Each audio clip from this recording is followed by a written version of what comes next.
Sejam bem-vindos a mais um episódio dos Ossos do Ofício. Hoje, o nosso tema será sobre o capítulo 25 da 10ª edição do Rockwood and Green, Fraturas Patológicas. Ouçam o áudio algumas vezes antes de mergulhar na leitura do livro-texto, ficará mais fácil e agradável a jornada. Não se esqueçam de curtir, comentar e compartilhar. E para o nosso mergulho profundo de hoje, a nossa missão é entregar um verdadeiro mapa do tesouro. A ideia é transformar quem está nos ouvindo num mestre, capaz de, diferenciar aquela fragilidade óssea comum de tumores complexos, e entender a biomecânica fundo e ler os exames como um detetive mesmo, sabe? Com certeza. E o que é fascinante aqui logo de cara é a gente redefinir o próprio conceito central. Porque, veja bem, uma fratura patológica acontece quando uma carga fisiológica completamente normal quebra um osso anormal. Não é sobre o trauma. É sobre a falha da estrutura, né? Exato. É sobre a falha estrutural do osso. Você tem um paciente que fratura o fêmur simplesmente levantando da cadeira. O problema não foi a força de levantar, foi o leito ósseo que já não tinha capacidade de sustentação nenhuma. Se a gente não diagnosticar a doença de base, qualquer placa ou haste que a gente colocar vai falhar. Nossa, sim. E isso nos leva para o cenário epidemiológico, que é onde os números chocam de verdade. A gente sabe que a osteoporose afeta dezenas de milhões de pessoas e a causa mais comum, de longe. Mas o foco cirúrgico real, aquele desafio que tira o nosso sono, é a doença metastática. Quase 50% dos cânceres que dão metástase vão parar no osso. E os suspeitos habituais a gente já conhece bem: mama, próstata, pulmão, rim e tireoide. E tem um fenômeno moderno aqui, que é o paradoxo da sobrevida oncológica. Porque os pacientes estão vivendo mais, certo? Isso. Com os avanços absurdos na oncologia, as pessoas vivem muito mais tempo. E mais tempo vivo significa mais tempo para a metástase óssea se desenvolver e eventualmente fraturar o osso.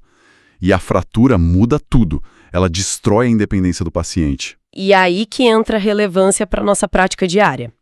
Tem uma diferença brutal de custo e de morbidade, sabe? Fixar uma fratura que está iminente de forma profilática custa muito menos, sangra menos e a recuperação é infinitamente mais rápida do que tratar um osso que já quebrou de vez. Sem dúvida. Esperar quebrar é lidar com tecido contundido, sangramento maciço do canal, o paciente fica restrito ao leito. É por isso que a gente precisa agir como detetives. E a investigação clínica começa separando o tipo de dor. A gente precisa buscar ativamente aquela dor mecânica progressiva. Que é aquela dor que piora com a carga, né? O paciente pisa e dói. Exatamente. O osso está ali microfraturando, prestes a ceder. E tem que fuçar a história oncológica oculta. Câncer de mama e de rim tem períodos latentes super longos. 10, 15 anos depois do tumor primário tratado, aparece uma lesão no fêmur. E às vezes o primeiro sinal que a gente vê no pronto-socorro é a famosa fratura em banana, né? Aquela quebra transversa esquisita depois de um trauma bobo. O aspecto visual parece mesmo uma banana quebrando. Quando a gente bate o olho nisso, a sirene tem que tocar. A sirene tem que tocar muito alto. Mas a clínica não resolve tudo sozinha. O laboratório é que revela o que está invisível a olho nu. E aqui a gente pede cálcio, fósforo, fosfatase alcalina e a eletroforese de proteínas, que é obrigatória para não deixar passar um mieloma múltiplo. Sim, o mieloma adora se esconder, né? Muito. Mas de tudo isso, o laboratório nos dá o maior alerta vital de todos: a hipercalcemia da malignidade. É uma condição letal. A destruição óssea joga tanto cálcio no sangue que o paciente pode entrar em confusão mental, tem insuficiência renal e problemas cardíacos gravíssimos. Isso é super importante de frisar. Porque na ansiedade, a equipe pode querer operar fraturar logo para tirar a dor. Mas corrigir o cálcio vem obrigatoriamente antes de qualquer cirurgia, certo? Obrigatoriamente. Um nível de cálcio nas alturas pode causar uma arritmia fatal assim que o anestesista induzir o paciente. Tem que hidratar vigorosamente, usar diurético, dar bisfosfonato. O paciente tem que ir para a mesa com o metabolismo minimamente estabilizado. Perfeito. Bom, Com o paciente estável, a gente vai ler as pistas na imagem.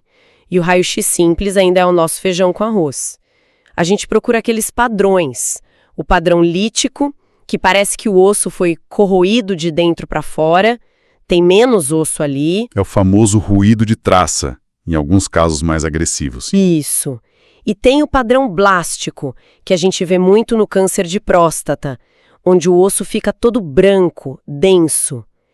A intuição inicial de quem está aprendendo é achar que esse osso blástico é mais duro e, portanto, mais forte. Pois é, e essa é uma armadilha clássica.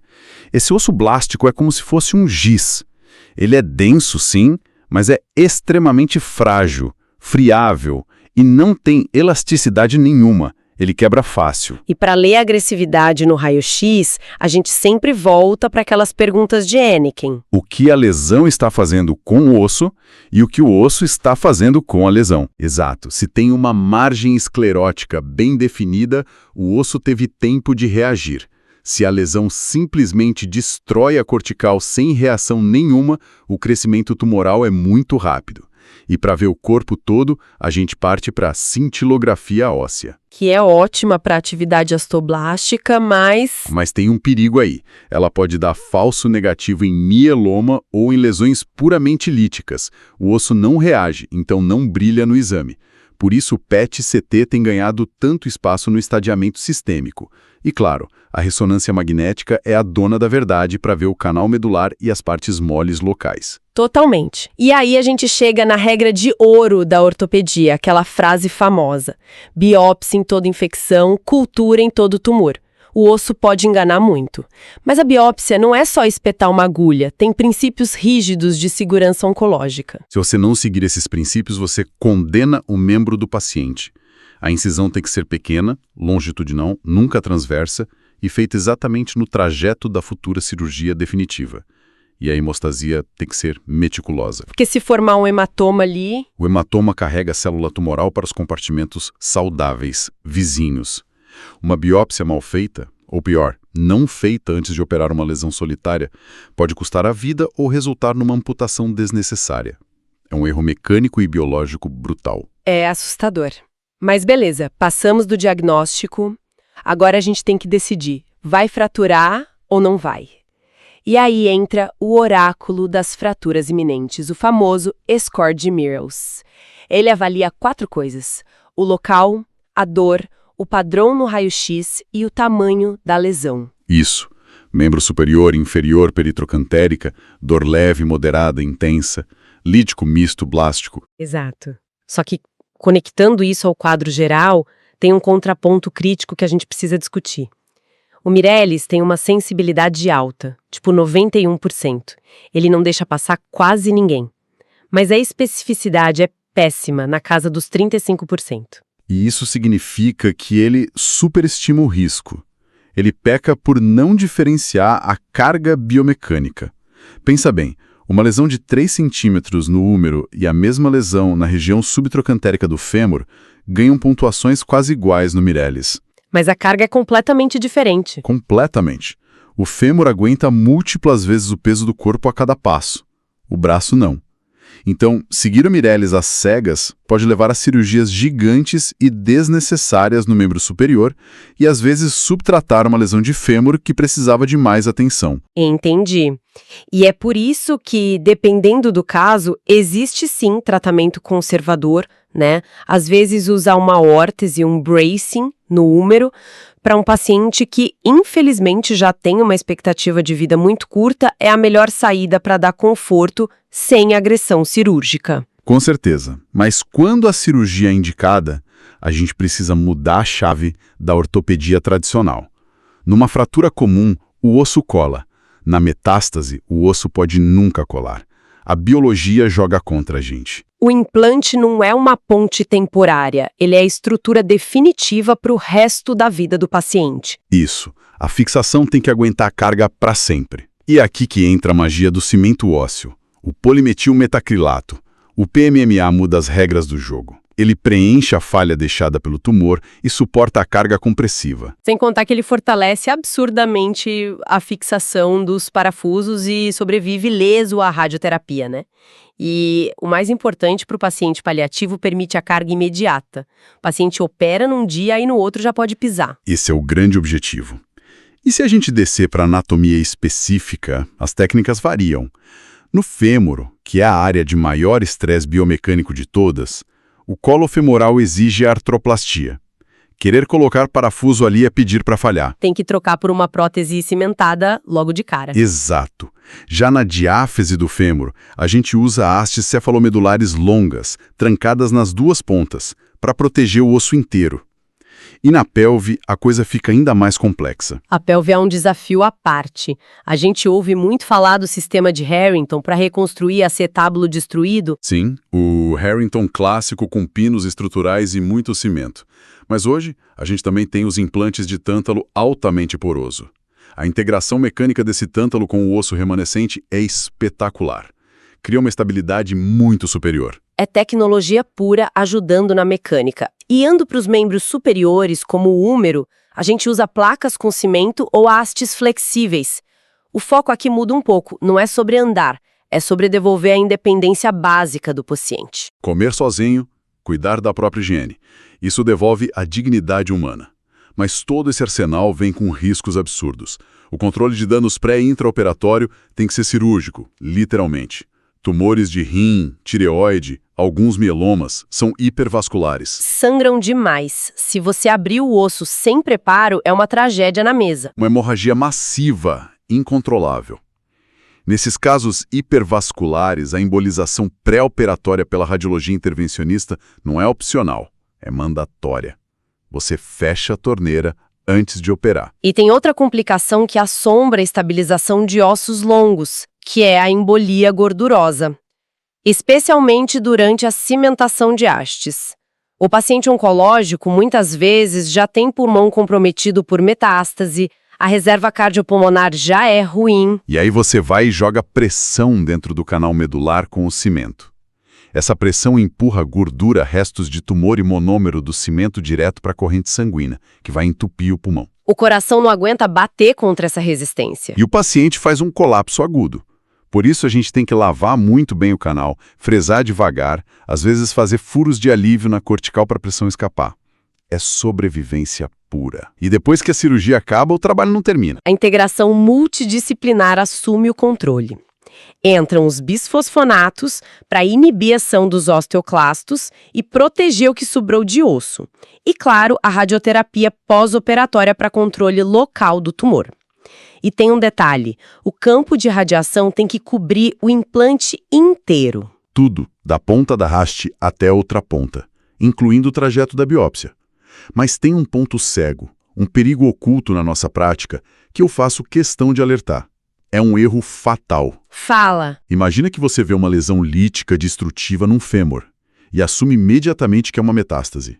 Aí você vai lá e coloca uma haste intramedular. Só que não era metástase. Era um sarcoma primário, um osteosarcoma, um Ewing. Nossa, ao passar a haste, você espalha as células do sarcoma primário por todo o canal medular. Exatamente, você acabou de disseminar a doença de forma intratável. Uma perna que talvez pudesse ser salva com ressecção em bloco, agora provavelmente vai precisar de uma amputação agressiva. Por isso o diagnóstico vem sempre em primeiro lugar. É um alerta máximo.